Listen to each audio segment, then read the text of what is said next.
Tak ada kata terlambat untuk terus belajar. Teamwork itu lebih baik daripada masing-masing bekerja sendiri. Ya. Berarti kerjasama itu penting ya? Oh penting sekali. Kita tidak bisa hidup tanpa kerjasama. Dan ternyata kalau bilingual terus sampai tua itu bisa menghindari Alzheimer dan juga bisa menghindari demensia. Literacy in 21st century is not about read and write. It's about learn, unlearn, and relearn. Dengan terus belajar, percaya deh akan awet muda seperti Mbak Ivy. Seperti kamu juga.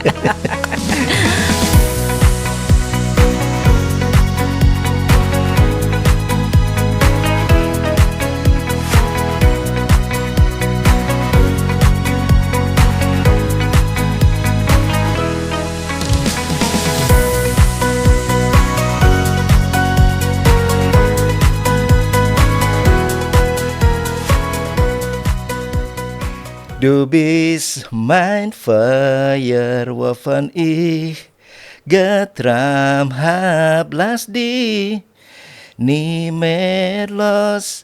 Ich will's genauso noch trennen uns welten für dein Herz werd ich kämpfen, kam Saxon. Ich will's genauso. Tell me why. Lass du mich so lang warten. Tell me why. Kannst du nie endlich sagen. Tell me why. Ich muss es hören, kam Saison. Ich will's genauso. Wow. Luar biasa, Kamal ternyata punya hidden talent ya. Pas-pasan. Ya, tapi gak cuma nyanyi loh. Ternyata juga dalam bahasa Jerman. Baru belajar setahun lalu. Ya, bisa-bisain lah. Waduh, ini nanti harus cerita ya kenapa memilih lagu ini dan kenapa pakai bahasa Jerman. Kenapa masih belajar bahasa Jerman di usia yang sudah golden age ini. Boleh. Kita sapa teman-teman audiens dulu ya. Halo semua, selamat datang di Coffee Break with Ivy. Obrolan secangkir kopi, segudang kisah dan sejuta inspirasi. Dalam episode keempat ini, kita sudah kedatangan seorang tamu, sahabat saya yang luar biasa. Seorang pemimpin lintas sektor yang telah malang melintang berkarir di lingkup nasional dan internasional. Kita sambut narasumber kita, Muhammad Kamaluddin. Halo, Halo Kamal. Selamat sore. Selamat sore apa selamat malam ini ya? Udah malam ya? Udah malam. Terima kasih Kamal sudah berkenan untuk meluangkan waktu hadir di sela-sela kesibukan Kamal yang pasti luar biasa padat. Terima kasih juga undangannya. Senang sekali ada di sini. Alhamdulillah, terima kasih. Muhammad Kamaluddin adalah seorang profesional dengan pengalaman lebih dari 2 dekade di berbagai sektor, termasuk infrastruktur, transportasi, energi, dan manajemen. Sepanjang karirnya, ia memegang berbagai posisi kepemimpinan strategis, menunjukkan keahlian dalam meningkatkan efisiensi operasional, memimpin proyek besar, dan membangun kemitraan strategis. Kamal dikenal sebagai penggerak utama dalam proyek infrastruktur dan transportasi besar dengan visi meningkatkan efisiensi, keberlanjutan, dan kemudahan akses bagi masyarakat. Kamal, kita sudah berteman lebih dari 35 tahun ya, dari SMA. Dan kita sama-sama satu SMA, kemudian kita juga masuk ke ITB bareng-bareng. Tapi Kamal di jurusan Fisika Teknik waktu itu. Iya. Boleh dong Kamal ceritakan awal karir Kamal dulu, selulus dari Fisika Teknik ITB. Saya dengar kalau nggak salah kan mengawalinya di Accenture ya. Nah, boleh dong Kamal ceritakan awal karir Kamal sejak lulus, kemudian apa saja yang Kamal raih setelah itu. Silakan. Iya, menarik sih untuk saya ceritain ya, karena waktu saya lulus dari Teknik Fisika ITB memang baru dengar juga sebetulnya Accenture gitu ya. Jadi ada career fair di ITB dan Accenture salah satu company yang merekrut langsung di ITB. Dan waktu saya dengarkan paparannya cukup menarik karena ini untuk konsultan manajemen, sementara kita dulu belajar teknik ya. Di ITB semuanya belajar tentang rekayasa, tentang science gitu, tentang aplikasinya gitu. Sementara untuk konsultan manajemen ini kan masuk ke perusahaan-perusahaan yang jadi klien. Dan saya tertarik karena banyak juga alumni TB di Accenture yang presentasi waktu itu dan menjelaskan bagaimana di Accenture ini bisa banyak mendapatkan ilmu baru gitu. Jadi memang saya tuh selalu tertarik untuk mencoba hal yang baru, mencoba tantangan baru. Dan di Accenture juga banyak peluang untuk kita mengasah dan mendapatkan pengalaman baru. Saya ditempatkan pertama kali itu di project di Singapura untuk Singapore Power, di mana pertama kalinya Singapura itu sebelumnya mengimpor gas dari Malaysia, kemudian setelah project itu bisa mengimpor gas juga dari Indonesia. Jadi ada 2 titik impor gas gitu. Ini kan satu yang cukup transformasi gitu ya pada waktu itu gitu. Terus kemudian sempat juga di ExxonMobil, di Pertamina, di PLN yang BUMN juga, dan yang menarik sampai ke Venezuela juga gitu. Jadi ada satu company namanya YBF yang memang sudah ada project di Indonesia, dilanjutkan mengundang kita untuk ke Venezuela untuk implementasi di sana gitu. Dan ini membawa nuansa baru sih bagi saya karena jadi bisa mengenal banyak company, bisa tahu best practice-nya, bisa tahu bagaimana menyelesaikan masalah-masalah di setiap company gitu, dan itu saya bawa terus gitu ke semua perjalanan karir saya. Wow, jadi dari awal karir sekalipun itu sudah punya kesempatan untuk mengeksplor dunia ya? Iya, alhamdulillah. Nah itu yang membuat saya dulu tertarik untuk join di Accenture gitu. Iya. Kemudian setelah dari Accenture ini, kalau saya nggak salah, Kamal melanjutkan kuliah lagi, mengambil MBA di London. Iya. Dan mendapatkan beasiswa penuh. Iya. Bagaimana ceritanya sehingga bisa mendapatkan beasiswa penuh seperti itu? Karena kan pasti banyak nih teman-teman kita yang juga ingin tahu jalur apa yang bisa ditempuh untuk mendapatkan itu. Iya, alhamdulillah waktu itu dapat kesempatan untuk beasiswa dari Yayasan Sampurna atau Sampurna Foundation, dan mereka memang menseleksi ketat juga ya, karena melihat dari nilai akademis pada waktu sarjana, kemudian juga pengalaman kerja, dan alhamdulillah Accenture juga kredensialnya bagus gitu ya, dilihat oleh yayasan ini, dan juga banyak seperti psikotes gitu, dan ada tes kepemimpinan juga gitu. Jadi kita seperti setengah di karantina lah di Cipanas gitu ya, dan harus berorganisasi dengan sesama finalis beasiswanya gitu. Dan saya melihat ini suatu yang selain kesempatan untuk mendapatkan beasiswa, juga kesempatan untuk networking juga gitu. Jadi sampai sekarang teman-teman finalis Sampurna Foundation di tahun 2006 ini jadi teman akrab juga sampai sekarang, dan ini yang saya rasa jadi value juga. Dan alhamdulillah panitia atau dari yayasan memilih salah satunya saya untuk berangkat ke London. Ada juga yang berangkat ke Amerika, ada yang berangkat ke Australia gitu. Jadi saran untuk teman-teman untuk yang ingin melanjutkan studinya dengan beasiswa, dapatkan pengalaman sebaik mungkin dari pekerjaan begitu ya. Cari tantangan di pekerjaan untuk bisa dituliskan lagi di CV ketika menjelaskan kepada panitia beasiswa.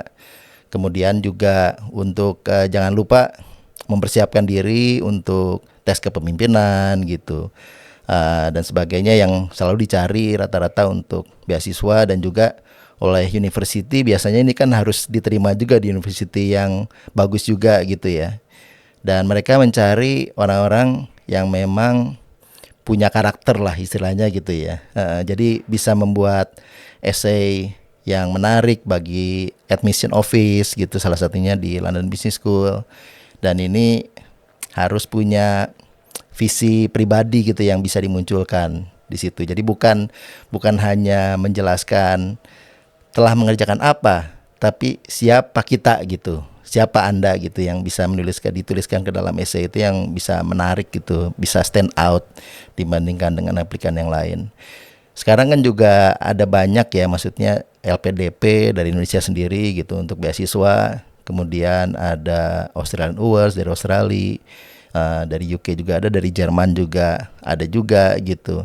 Jadi sebenarnya kesempatan untuk mendapatkan beasiswa itu sekarang peluangnya tambah banyak ya. Tetapi tetap saja yang harus dipersiapkan itu seperti yang tadi Kamal sampaikan. Iya, sama satu lagi kemampuan dasar untuk berbahasa asing juga gitu.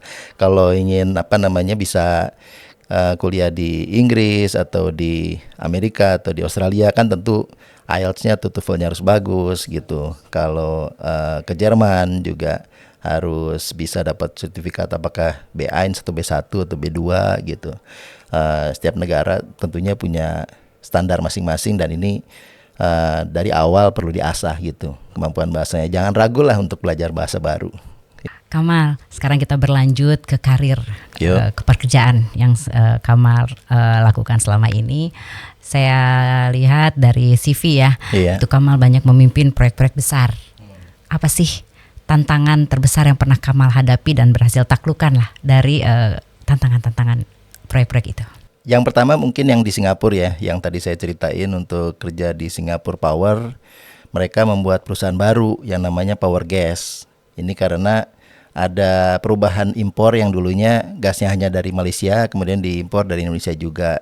Yang dulunya kalau dari Malaysia aja meterannya gampang, tinggal hanya 1 meteran. Sekarang istilahnya dari Indonesia dan dari Malaysia, berarti ordernya juga harus milih, mau milih yang gas Indonesia atau gas Malaysia, dan meterannya berapa jumlah gas yang dibeli dan sebagainya gitu ya. Ini sulit karena perusahaannya perusahaan baru, terus kemudian orang-orangnya juga kliennya masih baru belajar gitu ya. Tentang bisnis proses yang baru, gimana cara mengerjakannya, sama sistemnya juga baru. Jadi saya yang menjadi tim leadernya pada waktu itu, jadi manager level. Di situ harus bisa menjembatani antara manajemen dengan tim teknis, dan ini gak gampang, apalagi juga di luar negeri gitu. Tentunya harus kerja keras gitu ya, sampai banyak overtime gitu ya, dan timnya juga dari mana-mana, ada dari Singapura, ada dari Malaysia, ada Indonesia, ada Thailand juga ada gitu. Jadi multi country. Multi country, ada dari Australia juga gitu. Dan saya sampai sekarang ini juga saya nggak tahu ya, setiap satu challenge itu kita selesaikan, pertama tentunya kita merasa bersyukur gitu ya, selesai dengan satu challenge, bisa mendapatkan pada waktu itu juga Above and Beyond Award, istilahnya Innovation Award dari Accenture, dan bondingnya itu sampai sekarang seperti satu keluarga terus lah gitu. Jadi kita juga terus saling connect gitu, karena selalu teringat lagi gitu, challenge itu jadi bekal yang bagus untuk karir semuanya gitu, bukan hanya saya menentukan networking yang bagus juga gitu. Ada tantangan, berhasil diatasi, dan itu justru mendapatkan hal yang baik ya, dan berimpact panjang ke depan gitu ya Kamal. Betul, jangan takut tantangan intinya. Yang saya ingat Kamal dulu lama di Qatar ya. Iya. Di Qatar, dan itu sektornya energi. Iya. Kalau nggak salah beberapa saat sebelum Kamal kembali ke Indonesia dari Qatar tuh kita sempat ketemu dulu, ngobrol di PP sama Adi, teman kita. Kata Kamal waktu itu, nanti mau kembali ke Indonesia tapi kejutan gitu kan, nggak mau cerita dulu nih mau kemana. Dan ternyata Kamal akhirnya masuk ke MRT Jakarta. Itu sebuah proyek yang waktu itu seluruh mata sebenarnya memandang ke situ gitu ya. Nah, yang ingin saya tanyakan, apa sih yang membuat Kamal mau berpindah sektor ya, dari yang tadinya di sektor energi di Rasgas, kemudian berpindah ke sektor transportasi? Saya tertarik untuk pindah karena waktu itu MRT Jakarta memang udah digadang-gadang sebagai satu peradaban baru gitu ya, calon peradaban baru transportasi Indonesia gitu ya. Jadi satu terobosan gitu, transportasi yang modern, transportasi yang bersih, yang akan dijadikan andalan oleh warga gitu. Ingin sekali gitu punya sesuatu seperti itu. Indonesia pengen menjadi bagian dari orang-orang yang mewujudkan itu gitu. Dan kebetulan pada waktu itu juga dibentuk divisi baru. Jadi saya lihat websitenya gitu ya. Jadi semuanya juga searching aja biasa gitu. Jadi untuk teman-teman juga kalau memang ingin mencari satu tantangan baru, banyak searching gitu ya. Dan saya melihat di websitenya ada satu divisi baru untuk corporate strategy and planning. sebelumnya tentunya MRT itu kan fokusnya di konstruksi, persiapan operasi gitu. Nah, sejak ada divisi baru ini berarti mulai menyiapkan itu tahun 2017 ya, 3 tahun sebelum operasional. Sebelum operasional pun sudah menyiapkan bagaimana nanti setelah operasional pengembangan bisnisnya mau seperti apa gitu. Jadi saya membentuk tim baru, merekrut benar-benar dari nol gitu ya. Satu persatu spesialis saya rekrut dan alhamdulillah pada waktu itu bisa menghasilkan strategic plan dokumen pertama gitu untuk 5 tahun pertama di MRT Jakarta gitu. Dan senang sekali karena akhirnya bisa membuat legacy atau membuat satu dampak lah, walaupun sebetulnya saya cuma kepala divisi gitu ya. Tentunya salam hormat juga untuk semua pimpinan senior di MRT gitu, untuk para direksi, komisaris gitu yang memimpin tentunya dari BOD dan komisaris. Saya bisa membantu mensupport mereka untuk mendukung perencanaannya ke depannya, dan sekarang kelihatannya masih terus digunakan begitu semua perencanaan itu. Kita semua bangga ya dengan adanya MRT Jakarta ini. Kita semua juga merasakan ada sesuatu ada sesuatu perubahan besar dari sisi kehidupan bertransportasi di Jakarta, dan Kamal memiliki peran di situ. Senang luar biasa. Ya, alhamdulillah. Dan terima kasih juga loh waktu itu saya dan kawan-kawan berkesempatan untuk menjajal MRT sebelum Pak Jokowi. Oh iya. Beberapa hari sebelumnya dibawa oleh Rifki ya. Iya betul. Iya. Terima kasih banyak. Boleh dong ya berbangga ya saat itu. Oh iya dong. Iya dong. Berarti dari MRT itu kalau saya nggak salah kemudian Kamal mendapat tugas baru ya di Jaklingko ya, waktu itu menjadi CEO-nya Jaklingko ya. Ada nggak yang bisa diceritakan oleh Kamal baik pada saat masih di MRT maupun di Jaklingko itu? Kalau saya tidak salah itu kan di masa pandemi ya. Iya. Pada masa pandemi itu banyak hal-hal yang berubah. Ada kesulitan-kesulitan tersendiri. Bagaimana Kamal bisa memimpin tim menghadapi tantangan di saat pandemi itu? Ya, jadi saya mendapatkan tugas ya waktu itu ya. Jadi masih pindahlah dari MRT, ditugaskan oleh direksi MRT gitu untuk melakukan integrasi pertikatan di transportasi di Jakarta gitu. Dan ini tantangannya tentu sangat besar karena bukan hanya untuk mengkoordinasi ke dalam gitu ya, tapi banyak juga mengkoordinasi keluar gitu. Untuk bisa integrasi pertikatan kan bukan hanya MRT yang harus setuju gitu, tapi juga Transjakarta juga harus sepakat gitu. Kemudian juga LRT Jakarta gitu. Mudah-mudahan nanti ke depannya juga seperti kereta komuter juga masuk juga di dalam situ gitu. Dan ini perlu banyak negosiasi ya, perlu banyak pembicaraan gitu dengan masing-masing operator gitu. Temukan win-win solutionnya gitu untuk semua gitu. Dan perlu banyak kesabaran apalagi di zaman pandemi gitu. Apalagi pada saat masing-masing operator ini juga perlu memikirkan kestabilan masing-masing company-nya pada saat pandemi begitu. Tapi alhamdulillah karena tadi saya sampaikan di awal gitu ya, kita jangan takut tantangan gitu ya.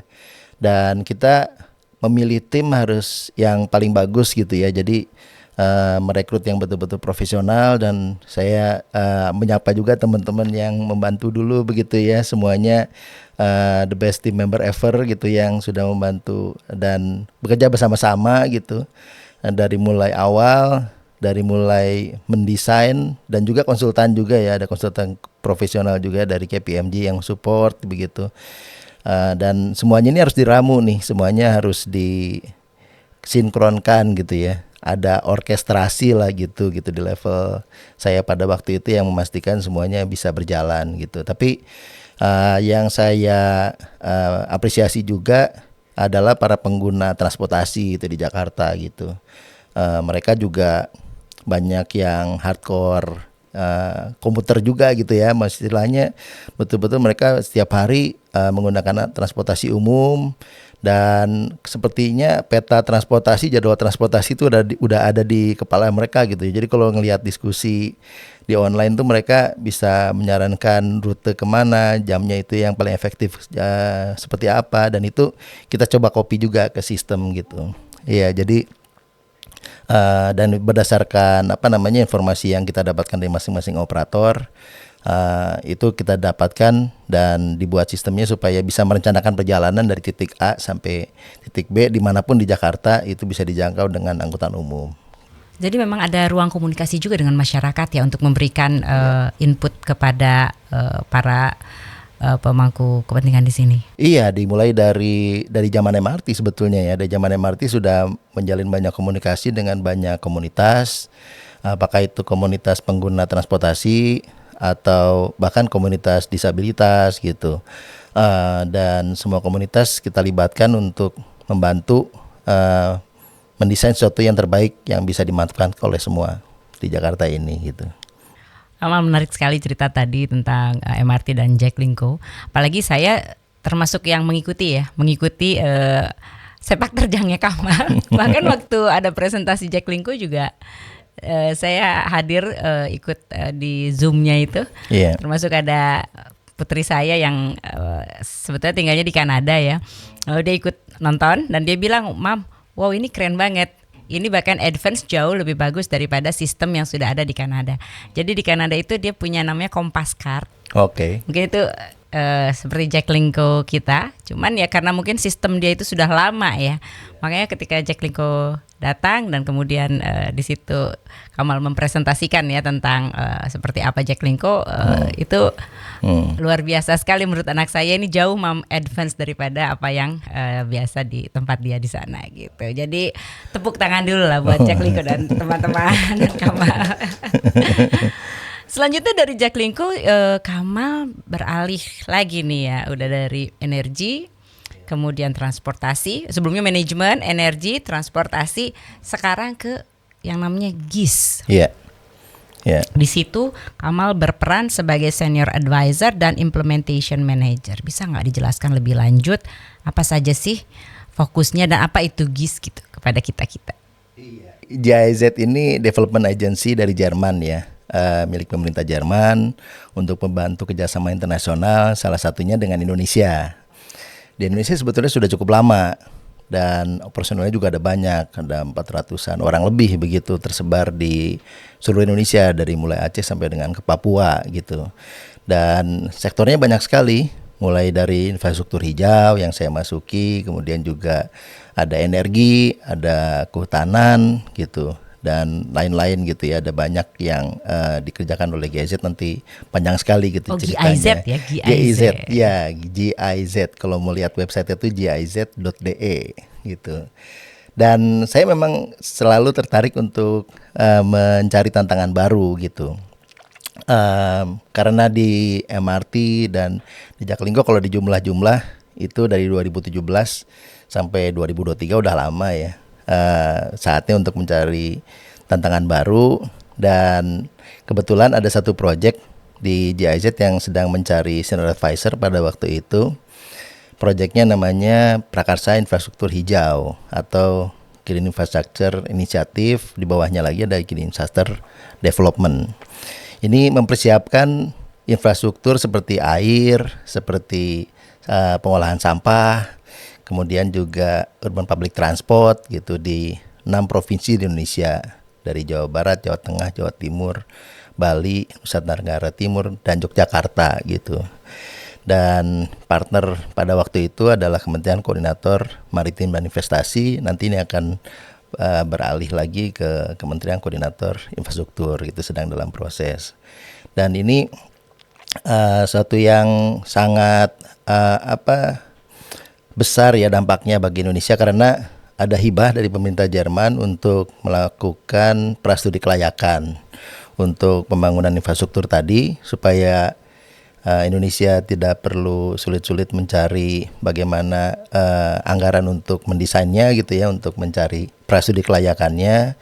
Kemudian kita bantu, bahkan ada yang sudah masuk ke studi kelayakan, dan ini rencananya nanti akan menggunakan dana pinjaman G2G dari pemerintah Jerman gitu. Ada 4 proyek yang sudah masuk ke dalam rencana daftar pinjaman luar negeri, Dan ini saya melihat sebagai satu yang akan berdampak sangat baik lah untuk Indonesia ke depannya, karena bukan hanya untuk bisa dimanfaatkan oleh beneficiary atau masyarakat Indonesia yang ada di sekitar infrastruktur tersebut, tapi juga bisa berdampak lingkungan, mengurangi emisi gitu. Yang kita desain ini infrastruktur yang bisa lebih baik dalam hal dampak lingkungannya, dan juga visible, dan juga mencapai sustainable development goals seperti untuk livable cities gitu, dan juga untuk gender equality. Itu semuanya kita pertimbangkan, faktor-faktornya semuanya dipertimbangkan.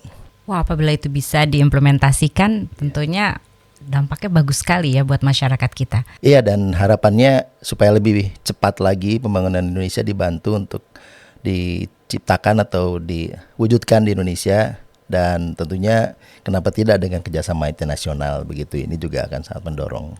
Dan di situ peran Kamal sebagai advisernya gitu. Jadi untuk project team di GIZ ini masing-masing ada tahapan advisernya, dari mulai provincial advisor yang di masing-masing provinsi, ada national advisor yang di tingkat pusat, dan juga ada senior advisor yang menjadi semacam team lead. Dan per tahun ini saya juga dipromosikan jadi lead advisor gitu, untuk memimpin untuk menjadi implementation manager di 2 project. Apakah ini ada kolaborasi dengan forum internasional seperti misalnya World Water Forum? Tentunya kita terlibat di banyak forum internasional, dan World Water Forum itu forum terbesar untuk sektor air yang Bali menjadi tuan rumahnya di tahun lalu.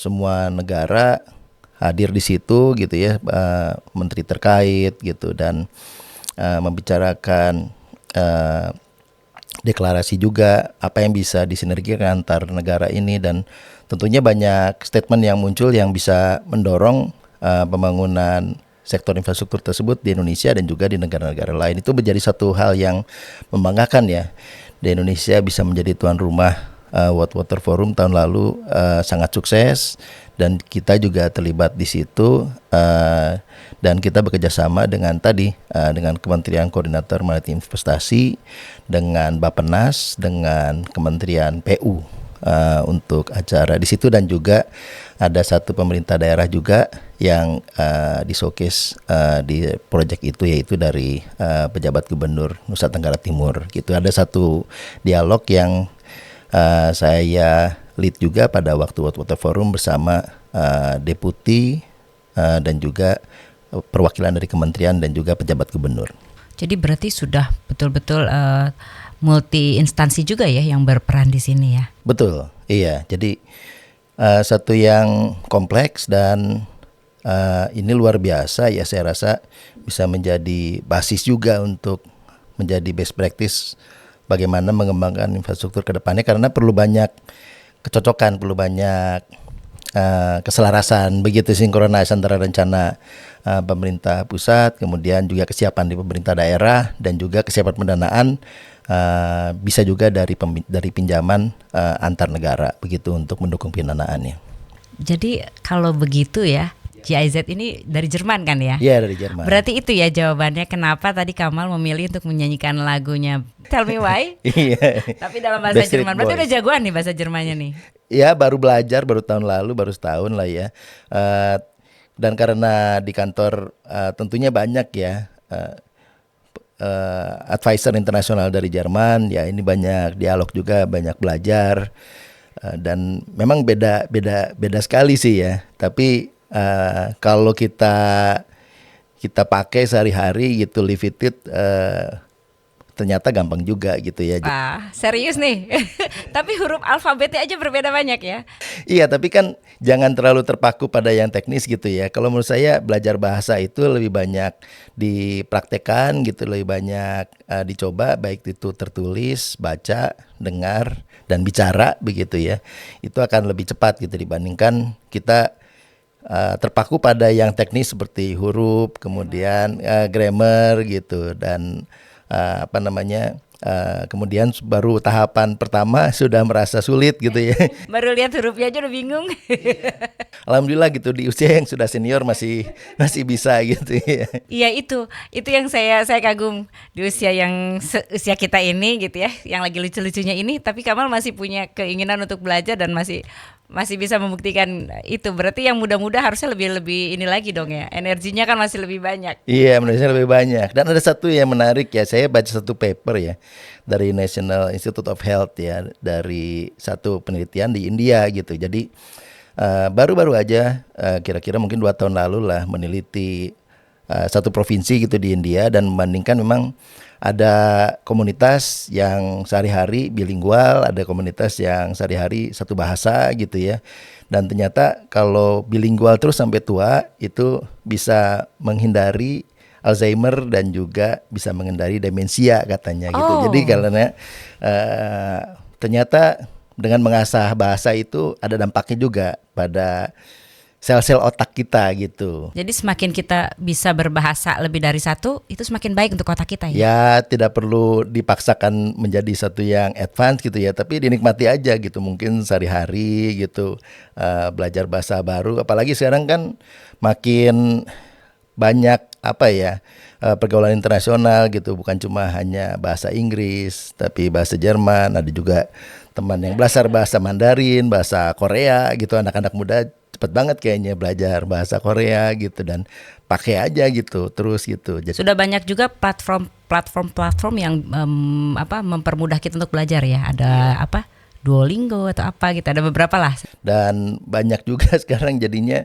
orang asing yang bisa bahasa Indonesia gitu. Itu yang membuat saya tertantang juga karena bos saya juga di kantor orang Jerman bisa bahasa Indonesia juga gitu dalam waktu sekitar 2 tahunan gitu. Dan ini juga berarti kita juga harus bisa dong belajar bahasa mereka, masa mereka aja yang bisa bahasa kita gitu. Berarti Kamal yang sudah berusia cukup ini masih mau belajar, berarti teman-teman yang lebih muda harus lebih mau lagi ya? Iya dong. Dan pasti bisa. Pasti bisa. Kamal, dari obrolan kita tadi menarik sekali ya. Kamal ini sudah bekerja di lintas sektor, multi negara, bekerja juga dengan teman-teman dari berbagai negara. Ada nggak sih momen yang paling berkesan untuk Kamal yang kemudian itu mempengaruhi cara Kamal menjadi seorang pemimpin dari pengalaman-pengalaman tersebut? Yang paling menarik ya memang semuanya menarik sih ya dari sebuah perjalanan karir saya gitu, karena semua perusahaan ini banyak melibatkan tim yang beragam gitu, bahkan lintas negara, bahkan waktu di MRT saja banyak dari Jepang gitu kan. Kita juga banyak koordinasi dengan tim member dari Jepang dan sebagainya gitu. Saya melihat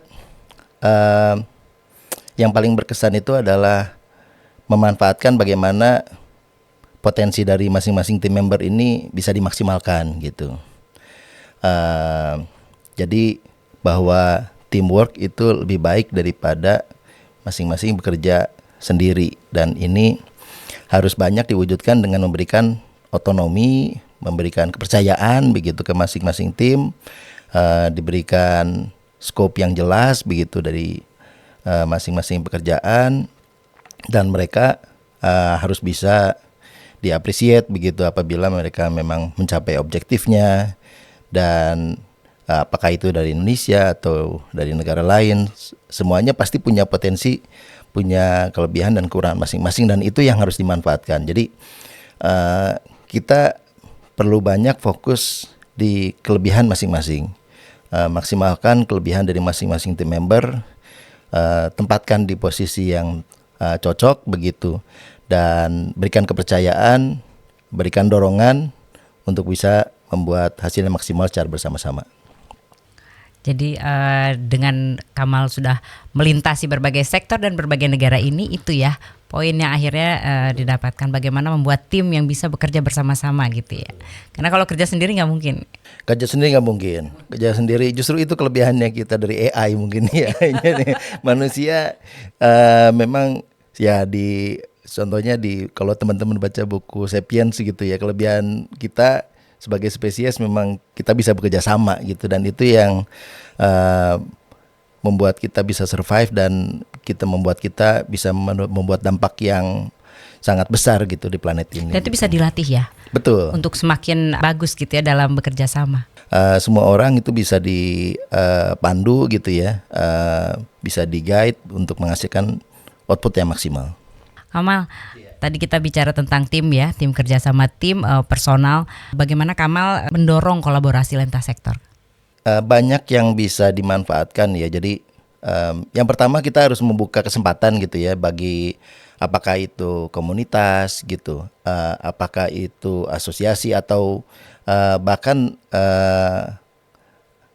generasi muda lah untuk bisa berkontribusi begitu ya dari semua aktivitas yang kita kerjakan gitu. Dan dimulai mungkin dari waktu MRT dulu banyak sekali gitu kita yang kolaborasikan begitu dengan komunitas-komunitas ada, dan mereka membuat desain acara sendiri, kemudian mereka membuat anggaran sendiri gitu, semuanya swadaya sendiri. Dan ini kita hanya menyediakan panggungnya, memastikan semuanya safety-nya itu terjamin dan tidak mengganggu pelayanan sehari-hari.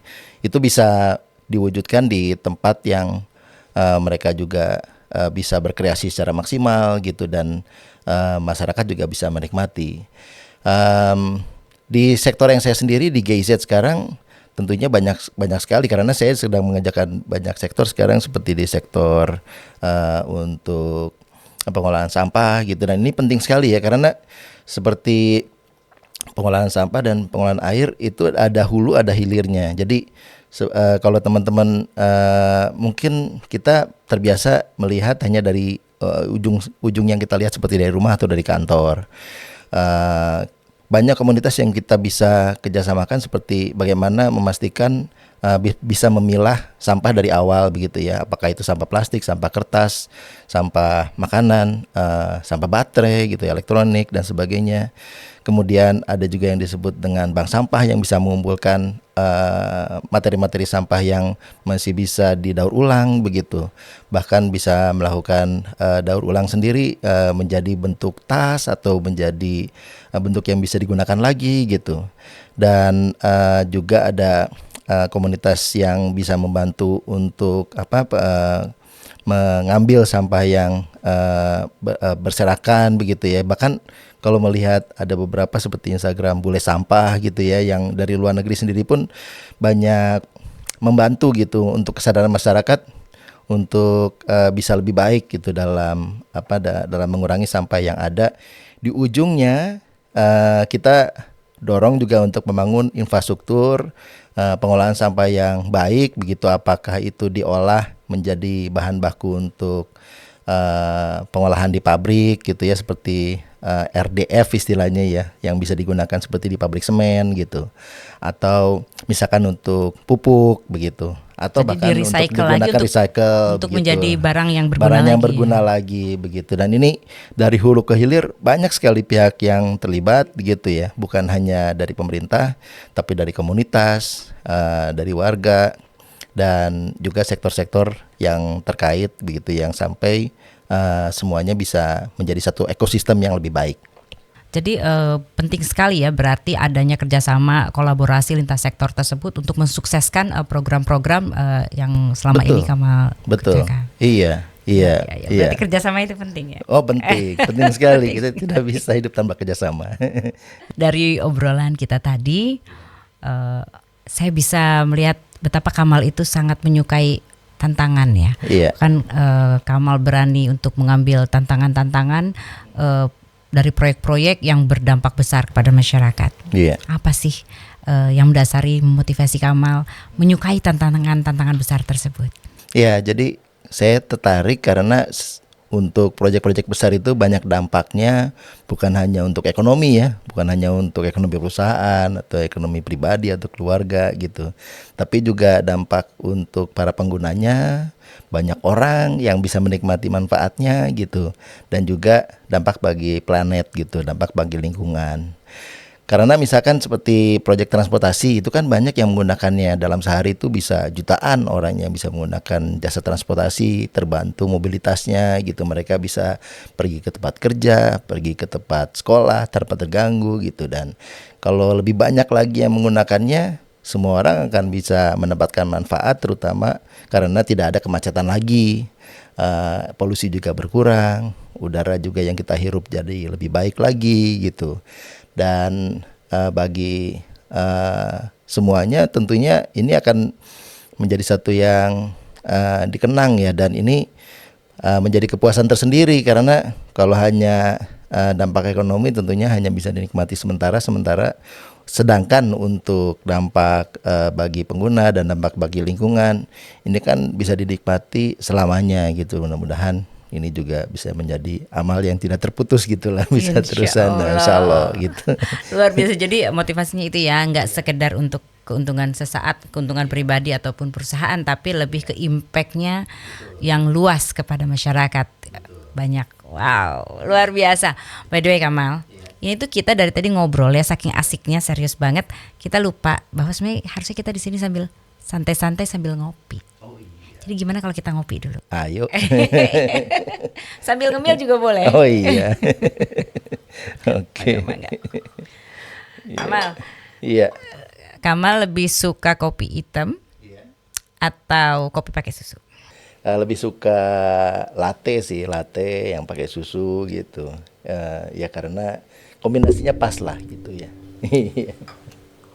Siap. Tapi pakai gula apa enggak? Enggak ya? Enggak. Kayaknya di umur kita udah nggak boleh pakai gula ya. Lebih sehat kalau nggak pakai gula. Tadi kita ngomong umur kita mungkin ada yang bertanya-tanya umur kita berapa ya, 17 aja ya kalau ditanya. 17. Seperti ketika dulu kita berteman awal-awal dulu ya. Iya.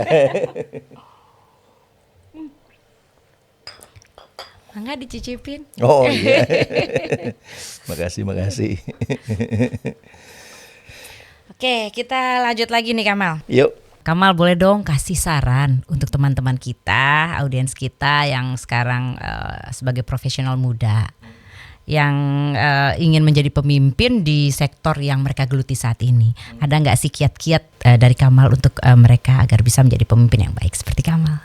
Saran buat generasi muda terutama yang baru memulai karir ya, jangan takut untuk mencari tantangan pertama gitu, dan kedua untuk diversifikasi terus begitu ya, terus mengembangkan kemampuan, pengalaman, tidak hanya di sektor Anda, sekali-kali gitu ya mempelajari sektor lain, kemudian juga mencoba begitu sektor lain gitu, karena dunia ini sekarang sudah sangat dinamis begitu ya. Dan kalau teman-teman baca mungkin di buku yang judulnya Range ya dari David Epstein gitu ya, bahwa kita lebih melihat orang yang generalis itu lebih fleksibel, lebih bisa menghadapi tantangan yang berbeda-beda gitu, dan selalu berhasil begitu. Dan penting dalam hal ini adalah bukan jam terbang. Sekarang istilahnya bukan jam terbang, tapi mencari kind environment istilahnya gitu ya. Jadi lingkungan yang bisa mendukung untuk terus mengembangkan diri, terus kemudian mendapatkan pengalaman baru gitu, dan itu bisa dieksplor terus gitu ya dengan mendapatkan relasi yang banyak dan terus menjadi network yang bisa kita temui terus nanti gitu. Wah, luar biasa sekali percakapan kita, obrolan kita pada malam hari ini. Ceritanya Kamal tentang perjalanan karir Kamal, juga tentang visi-visi Kamal sebagai seorang pemimpin. Insya Allah itu akan bisa memberikan inspirasi buat teman-teman kita, buat audiens kita, dan juga bisa memotivasi mereka. Sama-sama Ivy, senang sharing di sini. Terima kasih. Dan boleh dong Kamal beri closing statement untuk teman-teman. Ya, jadi untuk teman-teman yang nonton Coffee Break with Ivy untuk episode kali ini, terus mencoba tantangan yang baru, terus belajar hal yang baru. Dan saya mau kutip satu wisdom quote ya dari Alvin Toffler ya. Ini mungkin sudah lama sebetulnya quote-nya, dari tahun 80-an. Dan dia menyebutkan literacy in 21st century is not about read and write. It's about learn, unlearn, and relearn. Jadi kalau di abad 21 ini bukan lagi untuk literasi baca dan menulis begitu ya, tapi juga untuk terus belajar, untuk bisa unlearn itu artinya harus bisa terbuka dari masukan baru, dari ilmu baru, dan juga mempelajari hal yang baru. Jangan takut di usia yang terus semakin senior begitu ya. Tak ada kata terlambat untuk terus belajar, dan dengan terus belajar percaya deh akan awet muda seperti Mbak Ivi. Seperti kamu juga. Ama, terima kasih banyak sudah berbagi di episode ini. Saya yakin insya Allah banyak yang termotivasi dan tercerahkan dari obrolan kita. Sama-sama. Teman-teman, jangan lupa kita masih akan ketemu lagi di episode selanjutnya, masih di Coffee Break with Ivi, dalam obrolan secangkir kopi, segudang kisah, dan sejuta inspirasi. Sampai jumpa. Lanjutin minum kopinya.